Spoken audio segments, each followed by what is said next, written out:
ಸಮಯವಲ್ಲವೇ ಕಾಂತ? ಆ ಕಾಲದವರೆಗೆ ದಾಹದಿಂದ ಬಳಲುತ್ತಿರುವ ರಣಕೇಸರಿಯು ಜಗದ ಜನಗಳ ಕಾಡದಿರುವಳೆ ಕಾಂತೆ. ಅರ್ಥವಾಯಿತು ಹರನೆ. ಕಮಲಿಗಾದ ಅಪಮಾನದೆ ತುಗುಳನ ತುಡುಕಿದ ದೇವ. ಆದರೆ ಕಾಲ ಮಿಂಚಿ ಹೋಗಿದೆ.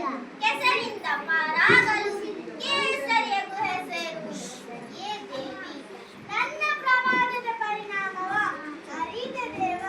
ಆದರೆ ವಿಶ್ವದ ವಿಪತ್ತನ್ನು ಬನಾದನೆ ನಿವಾರಿಸಬೇಕಲ್ಲವೇ ನೀಲಕಂಠ? ನಿನ್ನ ನುಡಿಯಲ್ಲೋ ನಿಜವಿದೆ ನೀರೇ. ವ್ಯಾಧಿಯು ಬಂದಾಗ ವೈದ್ಯರೇ ಹೊಣೆಗಾರನಲ್ಲವೇ? ಈಗಲೇ ಕಾರ್ಯತತ್ಪರನಾಗುವೆನು. ಅಹೋ, ಏನಿದ ಆಶ್ಚರ್ಯವು! ಬಲು ದೀರ್ಘಕಾಲದಿಂದ ಗೊಂಡಾರಣ್ಯದಲ್ಲಿ ಗಾಢವಾದ ತಪದಲ್ಲಿದ್ದ ಈ ದೂರ್ವಾಸ ಒಮ್ಮಿಂದೊಮ್ಮೆಲೇ ಎಚ್ಚರಗೊಂಡು ಗುರಿ ಇಲ್ಲದೆ ಪಯಣಿಸಿದ ಪಾದಗಳು ಸ್ಥಿರವಾದ ನವಿದಾವುದು. ಗಿರಿಶಿಖರಗಳಿಂದ ಕೂಡಿದ ವಿಲಾಸವಲ್ಲದೆ ಇಲ್ಲೇಕೆ ನಾ ಬಂದೆ, ಹೀಗೇಕೆ ನಿಂದೆ? ಹೇಳಲೇಬೇಕು. ಎಲ್ಲಿರುವ ನಾಗಾಭರಣ? ಆಹಾ, ಅಲ್ಲಿರುವಲ್ಲ. ಜಗನ್ನಿಯಾಮಕರಾದ ಮಾಮಹೇಶ್ವರರಿಗೆ ಅತ್ರಿ ಅನಸೂಯರಿಸಿದ ದೂರ್ವಾಸನ ಅಭಿವಂದನೆಗಳು. ಶುಭವಾಗಲಿ ಋಷಿಪುಂಗವರೇ. ನಿಮ್ಮ ಆಗಮನಕ್ಕಾಗಿ ಕೈಲಾಸವು ಕಾತರಿಸುತ್ತಿತ್ತು. ತಮ್ಮ ಪಾದ ಸ್ಪರ್ಶದಿಂದಾಗಲೇ ಕೈಲಾಸವು ನೀತವಾಯಿತು ಮುನಿವರ್ಯ. ಅರ್ಥವಾಯಿತು ಅಚಿಂತ್ಯ. ನಿನ್ನ ಮನೋದ್ದೇಶದ ಪ್ರಭಾವದಿಂದಲೇ ನಾ ತಪ ತ್ಯಜಿಸಿ ರಜತಗಿರಿಯ ಸೇರುವಂತಾಯಿತಲ್ಲವೇ? ನಿಮ್ಮ ನಿರ್ಣಯವು ನಿಜವಾದುದು ಮುನಿವರ್ಯ. ತಮ್ಮ ಅಪೇಕ್ಷೆಯಂತೆ ಕಾರ್ಯವೆಸಗಲು ಕತ್ತರಿಹೇನು ಸಲ್ಲಿಸಿದರ? ಮುನೀಂದ್ರ, ಧರ್ಮ ನಿರತನಾದಂತಹ ಪಾಂಡುಪುತ್ರ ಯುಧಿಷ್ಠಿರನು ಧರ್ಮಜನ ಧರ್ಮ ಸಂಕಟವ ಪರಿಹರಿಸಲು ನನ್ನಲ್ಲಿ ಮೊರೆ ಇಟ್ಟಿರುವನು. ಆ ಕಾರಣದಿಂದ ಶಿವಾಂಶ ಸಂಭೂತರು ತಪಸ್ವಿಗಳು ಆದ ನೀವು ಅಲ್ಲಿಗೆ ತೆರಳಿ ಧರ್ಮಜನ ಧರ್ಮ ಸಂಕಟವ ಪರಿಹರಿಸಲು ಬಯಸುವನು ಮುನಿವರೇಣ್ಯ. ಆಹಾ, ಗಂಗಾ ತೀರದೊಳು ಜಲಕ್ಕಾಗಿ ಬರಬರುತ್ತವೆ. ಕೃಷ್ಣನ ಕೃಪಾಶ್ರಯವಿರುವಾತನು ಪರಶಿವನಲ್ಲಿ ಮೊರೆಯಿಡುವುದೇ? ಯುಗಾಂತರ ಸಮಯದಲ್ಲಿ ಧರ್ಮಜ್ಞಾನಿಗಳು ಗ್ರಹಣ ಬಾಧಿತರಾಗುವುದು ಸಹಜವಲ್ಲವೇ ಮುನಿವರ್ಯ? ತಮ್ಮ ನುಡಿಯಲ್ಲಿ ತಾತ್ಪರ್ಯವಿದೆ ತಾಯಿ. ಹೇ ಚಂದ್ರಧರ, ನಿನ್ನ ಅಣತಿಯನ್ನು ಪಾಲಿಸಿ ಈಗಲೇ ಭುವಿಯತ್ತ ತೆರಳು.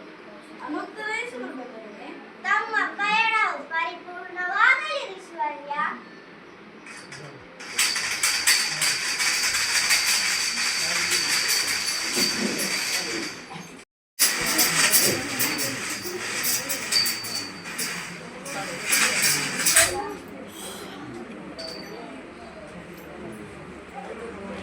ಅರೆ, ಅಚಾತುರ್ಯವೇನಿದು?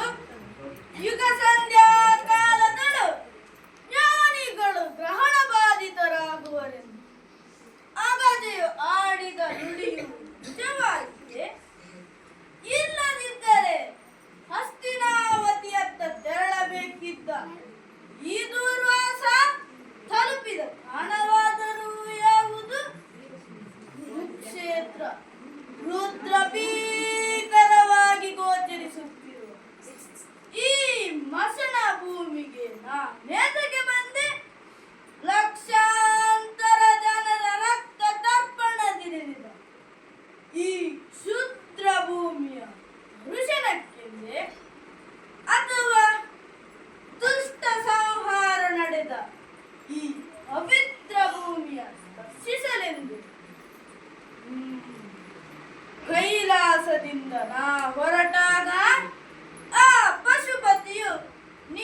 ಬಯಸಿದ. ಹರನು ಹರಸಿದ ಹಲವು ಹರಿಸುವುದು ಹಲವು ಆದಿಯತ್ತ. ಯೋಚಿಸಿದರೆ ಅಯೋಮಯವಾಗುತ್ತಿದೆ. ದೇಹವೀಗ ಶಾಂತಿಯ ಬಯಸುತ್ತೆ. ಅಲ್ಲಿ ಆ ಶಿಲೆಯಲ್ಲಿ ಪವಡಿಸಿ ತುಸು ವಿಶ್ರಾಂತಿಯ ಪಡೆಯುವುದು. ದಾಹ ಸಿಕ್ಕಿತು ಸಿಕ್ಕಿತು ಅವಕಾಶ ದೊರಕಿತು ರಕ್ಷಿತ. ಯಾರೀತ ಪಾಂಡವನೇ ಅಥವಾ ಕೃಷ್ಣನೇ? ಆ ಮೋಸ! ಈ ದುರ್ವಾಸನಿಗೆ ದ್ರೋಹ! ಶಾಂತ ಶಿಲೆಯ ರೂಪವ ಧರಿಸಿ ವಂಚಿಸಿ ಬೆದರಿಸಿದ ಈ ಕ್ಷುದ್ರ ಜೀವಿ ಯಾರಿಗೆ? ಎಲ್ಲಿಂದ ಬಂದರು? ಇಲ್ಲೇಕೆ ನಿಂತರು? ನನ್ನಲ್ಲಿರುವ ದಿವ್ಯ ಜ್ಞಾನದಿ ಶೇಖರಿಸು. ಛೆ! ಕೃಷ್ಣನಲ್ಲ, ಆದರೀತ ತಾಪಸಿಯಲ್ಲವೇ? ಲೇಸಾಯಿತು ಇವನನ್ನೇ ಅಡಕಿಸಿ ಕಾಡಿಸಿ ಪೀಡಿಸಿ ಪಾಂಡವರ ಶಪಿಸುವಂತೆ ಮಾಡಿದರೆ ಆಗ ನಡೆಯುವುದು ಯುದ್ಧ. ಪಾಂಡವರೊಳಗೆ ಯುದ್ಧ. ಹ ಹ ಹ ಹ ಹ. ಅರಿವಾಯಿತು. ಅಂದು ಗಿರಿಜೆಯಿಂದ ಶಾಪಗ್ರಸ್ತಳಾದ ವಲ್ಲರೇ ಇವಳೆಲ್ಲಿ. ಕೃಷ್ಣಾವತಾರದ ಸಮಾಪ್ತಿಯವರೆಗೂ ಸಾವಿಲ್ಲದ ಈಕೆಯಿಂದ ಪಾಂಡವರ ರಕ್ಷಿಸುವ ಪರ್ಯಂತ ಎಲ್ಲ ನರನೆ ಎಲ ದುರುಳೆ ದೂರ ನಿಲ್ಲು. ಹತ್ತಿರ ಬಂದರೆ ನನ್ನ ನೀನೇನು ಮಾಡಲಾರೆ ತಾಪಸಿ. ಒಂದು ವೇಳೆ ನಿನಗೆ ಅಷ್ಟು ತಪಶಕ್ತಿ ಇದ್ದರೆ ಕರೆದು ತಾ ಪಾಂಡವರು ಹೋರಾಡು ಕೃಷ್ಣನಲ್ಲಿ. ಆಗ ಬರುವ ರುಧಿರವ ಕುಡಿದು ನಾ ಶಾಂತಳಾಗುವೆ ತಾಪಸಿ. ಕರೆಯುವೆಯಾ ಕೃಷ್ಣನ? ಎಲ ಕ್ರೂರ ನಾರಿ, ಏನು ಪಾಂಡವರೊಳಗೆ ಕಚ್ಚಾಟ ಬಯಸುವೆಯಾ? ಕೇಶವನಿಗೆ ಕೇಡು ಬಗೆಯುವೆಯಾ? ಕೆಡುಗಾಲವು ಕಾದಿಹುದು ನಿನಗೆ. ಶಾಂತ ಶಿಲೆಯ ರೂಪವ ಧರಿಸಿ ವೇಷವ ಮರೆಸಿ ನನ್ನ ಕೆಣಕಿದ ನೀನು ಶಿಲೆಯಾಗಿ ಹೋಗು. ಆ, ಬೇಡ. ದಾಹ. ಅಯ್ಯೋ.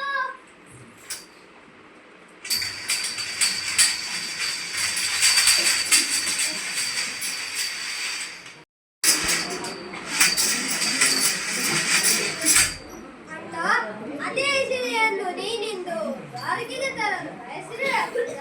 ಅಯ್ಯಯ್ಯೋ, ಅಯ್ಯಯ್ಯೋ, ಅನಾಹುತವಾಯಿತು.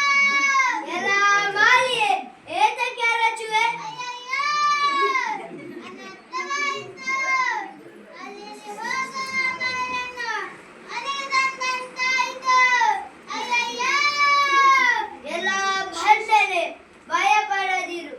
ಕಲ್ಲಾಗಿ ಕುಳಿತ ರಣಕೇಸರಿಯು ಕೃಷ್ಣನ ರಕ್ತ ಹೀರಲು ಅದೆಂತು ಸಾಧ್ಯ? ಅಸಾಧ್ಯವೆಂದು ಅವಗಣಿಸಲಾಗದು ಪ್ರಭು. ಅಂದು ಗಿರಿಜೆಯು ವಲ್ಲರಿಗಿತ್ತ ಶಾಪ ವಿಮೋಚನೆ ಹಾಗೂ ದುರ್ವಾಸನು ರಣಕೇಸರಿಗೆ ನೀಡಿದ ಶಾಪವು ಅದೇಕೋ ಅಭೇದ್ಯ ಘಟನೆಯೊಂದರ ಮುನ್ಸೂಚನೆ ಆಗಿದೆ ಎಂದು ನನಗೆ ಅನುಮಾನವಾಗುತ್ತಿದೆ ಪ್ರಭು. ಓಹೋ, ಹಾಗೇನೋ? ಎಲ್ಲ ಮಾಲಿಯೇ, ನೀವೆಲ್ಲರೂ ಈಗಲೇ ಪ್ರಭಾಸ ತೀರ್ಥಕ್ಕೆ ತೆರಳಿ ಅಲ್ಲಿರುವ ಆ ಕಲ್ಲನ್ನು ಒಡೆದು ಪುಡಿ ಮಾಡಿ ಬಳಿಕ ಅರೆದು ಅಂಬುದಿಯ ಜಲದಲ್ಲಿ ಕರಗಿಸಿ ಬಿಡಿ. ತೆರಳಿ. ಬೇಡವಲ್ಲ, ವರ್ಷಧಾರೆಯ ತಡೆಯಲು ಆಗಸಕ್ಕೆ ಆವರಣವನ್ನು ಬಿಡಿಸಲಾಗಿದೆ. ವಿಷಯ ಬಯದಿ ನೇಸರನ ತಡೆಯಲಾಗುವುದೇ ಅಗ್ರಜ. ಹಾಗಾದರೆ ಈ ಪ್ರಮಾದಕ್ಕೆ ಪರಿಹಾರವೇನು ದೇವ? ಅವಾತ್ಯರೇ, ವೈಭೋಗದಿಂದ ಮೆರೆದ ಹಸ್ತಿನಾವತಿಯನ್ನು ಮಸಣ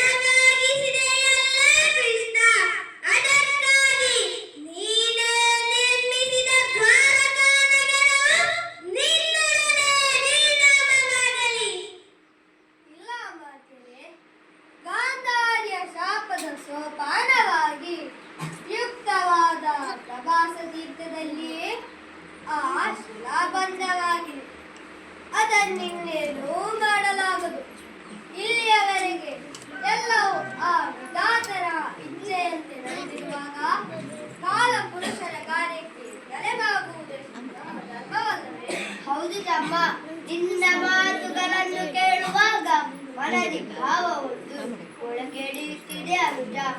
ಕಡಲ ತೆರೆಗಳು ನನ್ನ ಪಾದಗಳ ಸೋಕಿದಂತೆ, ನನ್ನ ಕಾಲ್ಗಳು ಶರದಿಯೊಳಗೆ ಜಾರಿದಂತೆ ವಾಸವಾಗುತ್ತಿದೆ ಕೃಷ್ಣ.